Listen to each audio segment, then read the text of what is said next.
It is my pleasure to introduce our next speaker. Indeed, he's someone that we all know, not only from his journalistic works, from his support of looking at longevity, his use of the term immortality, his ability to be media savvy and be a voice for politics in the United States.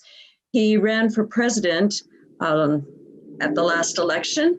Then he ran for governor of California in the recent election. Zoltan Istvan is someone that is not only a journalist and an author, he's also an athlete. Putting that aside, we can say Zoltan is probably an athlete of life. That life he sees as a challenge, whether he's in the fields, in the wars, writing about what's going on, and then realizing the preciousness of life, as he has said himself. He is someone that is always willing to work with others, to share with others, and to be a voice for his vision of politics and the transhumanist perspective. So it is my pleasure to welcome Zoltan Istvan. Thank you. Well, thank you so much for having me here in this summit. And thank you, Natasha, for the kind introduction and also for having me speak. And today I'm speaking a little bit on transhumanist perspectives on how to deal with the pandemic, which of course is been on everyone's mind and really changing the way we are living in many ways. And let me just first start off just with what Natasha was saying about being an athlete. I'd say the most important thing you can do right now if you want to avoid any pandemics and stuff like that is to start eating properly and to be your ideal weight, as well as exercise, just vigorously exercise. Now, that's not a very transhumanist approach, but in the end of the day, what I'm really about is trying to save lives and maximizing the amount of lifespan that people have.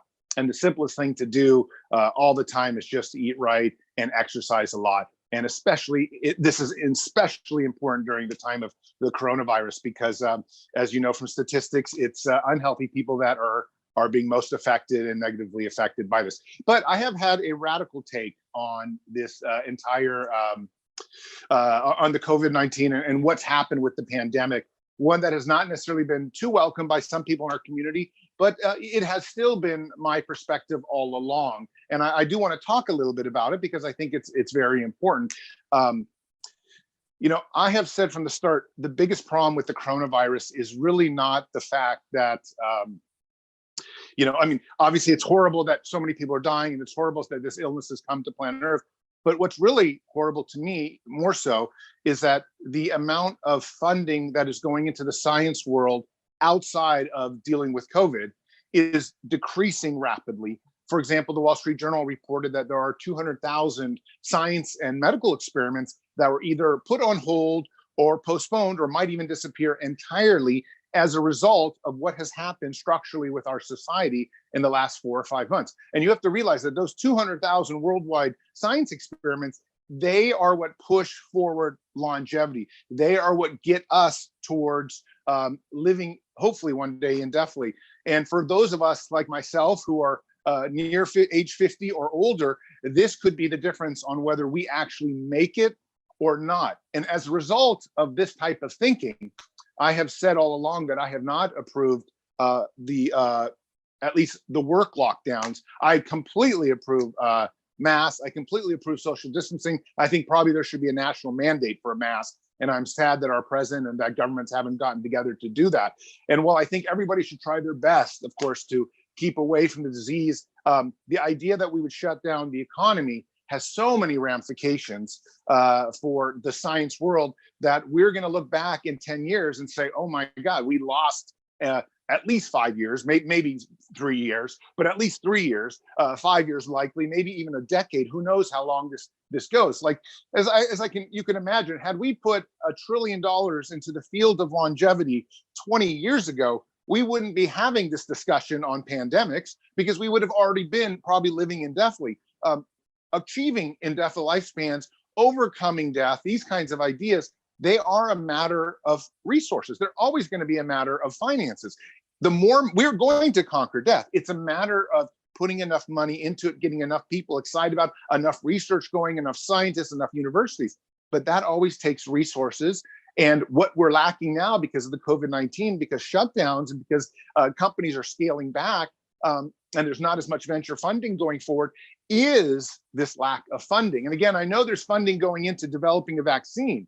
That's great, but that's just one tiny aspect of human longevity, is having vaccines for viruses. There's a whole other, issues. Most people die from organ failure, so we want to be, a transhumanist would start thinking, okay, what does coronavirus do? Well, it hurts the lungs. It hurts, of course, it hurts a whole bunch of other things in the human body. How can we get rid of biological lungs? This is the big question I have. There are a couple companies like BioLung that are working on these things, but unfortunately, they're not going to be here in time. And in fact, so right now, one of the things they've been kind of looking at is there possible to do animal transplants of lungs and pigs and things like that, and also just human transplants for people that have terrible lungs. But the fact is, none of this stuff is really here to make the difference in the numbers that we need. But in the future, had we given this money 20 years ago, let's say $1 trillion for the life extension movement, we would have probably had all these things. That's the great thing about transhumanism, is one of our key concerns is not only living indefinitely, it's also worrying about existential risk. And as an existential risk, let me tell you, today we have the pandemic, but tomorrow could be an asteroid. It can be a Yellowstone volcano. It can be another type of plague. There's a bubonic plague in the border town of China right now as well. It could be a whole host of factors that come from multiple different things. Solar flares, it could be cyber even crime and cybersecurity issues, AI, rogue AI, though I don't think that's in our next decade or so. But the point is, existential risk is very real, and humanity faces that threat, and nobody has worried about it until I think really this coronavirus came. And right now they're worrying about a very specific point of existential risk, which is a pandemic. But believe me, there are another 10 different types that can take out, and they have taken out other major species that were at the time, kind of ruling planet Earth. What would transhumanists do? Well, transhumanists would say it's time to take a real budget and apply it towards working out existential risks so that we have an answer when something happens, like a giant asteroid coming, or some type of new even environmental catastrophe. Whatever it is, there's many different types of things that can come and literally decimate lives and decimate countries and a species as a whole. And our governments are not taking enough time and enough resources to take this seriously. And they only take stuff seriously when it actually hits our shores. And of course, as you can see around the world, that's pretty much, it's too late in the case of coronavirus, because so many people have died. And yes,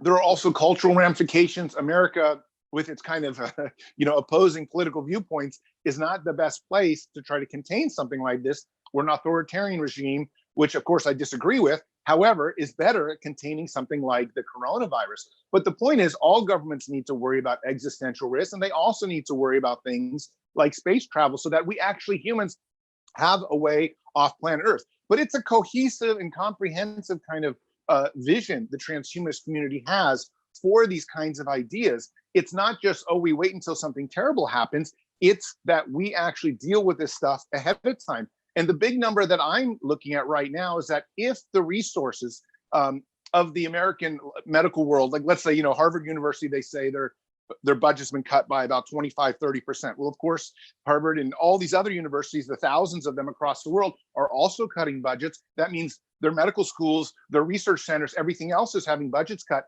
That means less research goes. Well, that has an exponential effect on how, research develops, how fast it develops. And when we talk about how fast it develops, it means somebody like me who's approaching age 50, am I going to make it to age 75 when we might actually have a way to overcome death because we can 3D bioprint organs and all these other things? But the point is, it may not be 25 years before we actually are able to overcome death now. It might be 35 years because of this loss of resources during the coronavirus because we shut down the world. So transhumanists, I believe, have to advocate. And I want to point out a figure too. Yes, it's very possible we're going to lose 1 to 2, maybe 5 million people overall from coronavirus will die prematurely because of the coronavirus.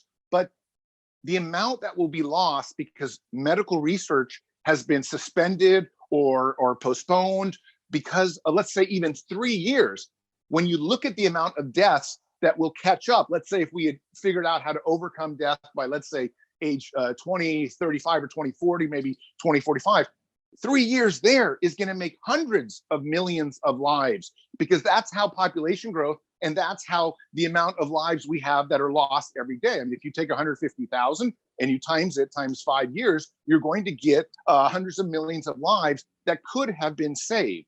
And that won't be saved because research has stopped at a point now, and it won't have a chance to catch up to what it would have been. And this is the same argument that had we had a great president 20 years ago given $1 trillion to life extension instead of, let's say, the Iraq war, we wouldn't even be having this conversation now. We wouldn't be worrying about coronavirus because we would have already conquered it. We would have already conquered Ebola. We would have already conquered SARS and MERS and all these other things that are out there. But unfortunately, unless we have a community of people that really pushes forth and says, medical research, scientific research, longevity research, it's not just for us. I mean, it's not just for our little community.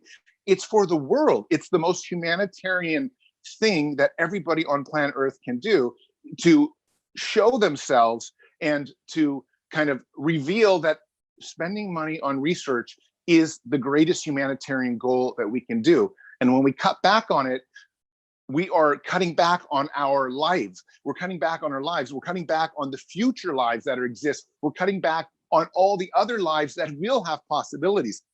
And yes, there are many, many deaths now, and they're tragic, but there's going to be hundreds of millions of more deaths because of the lack of research over the next 5 years, because of what we've done economically to the country, and because of our lack of vision of not pushing forth a society that wants to put forth a lot more resources into medical research and technology. That's the key of the transhumanist community, in my opinion, and how we stave off kind of pandemics is we have to convince people that it's in our best interest to do this now, because we're not just fighting for today, we're fighting for when the 50-year-old is 75 years old, and then he's at the verge of death, trying to make it to that great next era when you don't have to worry about dying. You have age reversal and things like that. So we must fight today for our future self. And it's not just our future self. It's the future selves of our children, of our neighbors, of our family members, our animals. I mean, it's our planet. It's a comprehensive look, but it requires dealing with stuff today in the immediate world. And most importantly, it requires not shutting down the medical world as we've done in order to save a very small portion of the population when we have a much larger portion of the population that is already dying today from a terminal disease that's called aging. And so this is very difficult. Everyone says, oh, Zolt, you're being evil by, trying to open the economies and open up the scientific world so that people go back to work. But the truth is, when people are working, they're also saving lives, much more lives than by not working. And that's been the great contradiction right now that is happening in the transhumanist community, is that what should have been, normally you would think a pandemic would increase the visibility of transhumanism. But what's happened is actually because it's been so focused on coronavirus, a huge part of the movement has been sort of left behind. And that involves cyborg parts, AI, singularitarian ideas. Transhumanism is a very comprehensive plan to overcome death and to become something better than we are. And right now, it seems like the world is focusing on just a very specific thing and forgetting that we're all going to die at some point, and we need to worry about the biggest issue at hand, the biggest gorilla in the room, which is aging. And we need to spend our time and resources on that, even at the expense of, and horribly and tragically, at the expense of dealing with the coronavirus, because far more important than the coronavirus is dealing with the giant perpetual problem that all of us are affected, all of us are symptomatic for, which is aging. Anyways, my speech is a little bit short, but I do want to be happy to take some questions if there's time. Yes, of course. So there have been a couple of questions coming in, and also thank you again for this speech. It's really informative. One question is, what can we expect to change in the discourse when transhumanism is politicized? Well, I think what really is going to happen, and what's going to make transhumanism really popular from a kind of a cultural point of view, is when we have a real big issue at hand that explodes. like I said, you would think coronavirus would be the issue that pushed transhumanism, but it's too kind of esoteric, I think, to really give it too much of an explosion. But like Elon Musk's company of Neuralink and jobs being replaced, automation, I think this is a much better chance of exploding the idea of what it means to be transhuman. Do we take on an implant or some type of headset for our work environment, since almost all of us work? And is that something that is going to, if we go down that path, there's really no stopping, because we're arguing that we're going to sort of merge ourselves with AI, the cloud, and things like that in order to be more productive.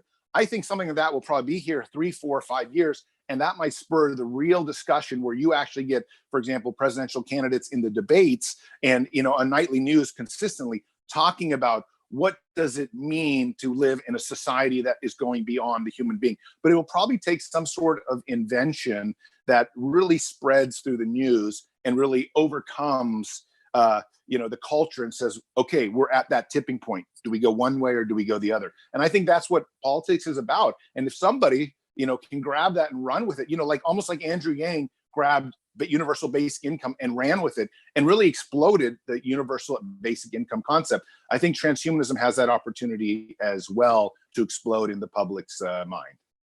Yeah, absolutely. Yeah, I think what Andrew Yang did was really amazing. It got UEI on so many people's agenda, and they really started to think about it. And you can even see some governments taking steps into actually implementing it, even here and there locally as tests, of course. But yeah. So another question is maybe a bit tougher, but what is the biggest criticism that you have gotten on your perspectives, and what do you say against it? Well, I think overwhelmingly the biggest criticisms I got in my perspective is that I purposely provoke. And this is true. I'm a provocateur in a sense, where I go out there and sometimes I know not everything is correct or even objectively factual, but I like to bring it up. And when I began trying to publicize transhumanism, which began with my novel, The Transhumanist Wager, it was not about right or wrong. It was about trying to take a very small, mostly academic movement and get it into the popular culture's mind. Because what happens is, unless a movement actually explodes into popular culture, it doesn't actually grow. It can be great in academic circles and do very well there, but you know, you really need it to be a populist movement as well. And if you look at environmentalism, environmentalism has a very nice trajectory of how it grew. It began also by journalists. It was pushed forward by different imagery with whaling ships and stopping nuclear testing and stuff like that. But they used the media to explode their movement. The problem, though, is that when you are provocative, you're not, you invite criticism, because scientists don't want transhumanism to be muddled in anything that's gray. And yet, in order to enter popular culture, you pretty much have to be in the gray. That's really why the gray works, is because most Americans, you have to understand, over 50% of Americans aren't very rational. They're not necessarily sensible. Some are not even really good people. And they're more tabloid people. They wanted tabloid things. That said, they have money, they have resources, they vote, so they have power. And whether they're good or bad people, whether they like tabloids or whether, you know, whatever side of politics you're on, the fact of the matter is you need to reach them, because whether you like them or not, they're valuable in pushing the movement forward. So I go out and reach all sorts of people. And that has gotten me in trouble, because people say, oh, Zoltan is catering to the Republicans. Oh, now he's catering to the, you know, I went on to, you know, the anonymous people. And the truth is, I'm here to spread the movement so that more money goes into transhumanism, so that you and I and everyone else around us doesn't have to die. And I'll use any means necessary to grow the movement as quickly as possible. But that has brought on a lot of criticism, because they question my morals. And I don't always use the methods that might be clean or noble or honorable. I use the methods that are most functional, and that can cause a lot of strife. I see. So, yeah, in order to get it more into the main discourse, so to say, like, do you think that transhumanism right now is should be maybe a one-party issue, or do you want to also see Republicans and Democrats even pick it up in the future? Well, I don't think it's possible to have a one-party thing. You know, I founded the Transhumanist Party, and that's been a fun little project, and I'm glad it continues to go. But the reality of the story is that You know, the Libertarian Party, America's third largest party, has been fighting for almost 50 years, has really made no inroads at all in politics. It's just, you don't want to fight too much for your honor. You just want to be practical, because in the end of the day, what's most important here is not that we fulfill our moral values, it's that we don't die.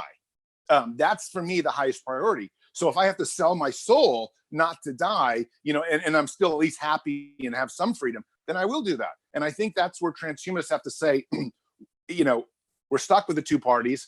We better make peace with them, and let's get both parties to fight each other over being the better transhumanist party. And, you know, I mean, right now, that's sort of what Republicans and Democrats have done. They both say, oh, we're for the people. So let's make transhumanism about the people and the culture as a whole. The national agenda of America should be, the very first important thing should be its citizens' health care. And I don't mean health care, it's citizens' health, it's citizens' longevity. That's the number one priority. When I ask, what do I want out of a president or a politician? I want to ask, how can you make my life better in terms of health and longevity? Because that's what's most important. So I want both parties to do that. And I want to convince both parties that it's in their best interest to have transhumanist agendas as part of their overall perspectives. And then let those transhumanist agendas compete, because who knows what version of transhumanism is best.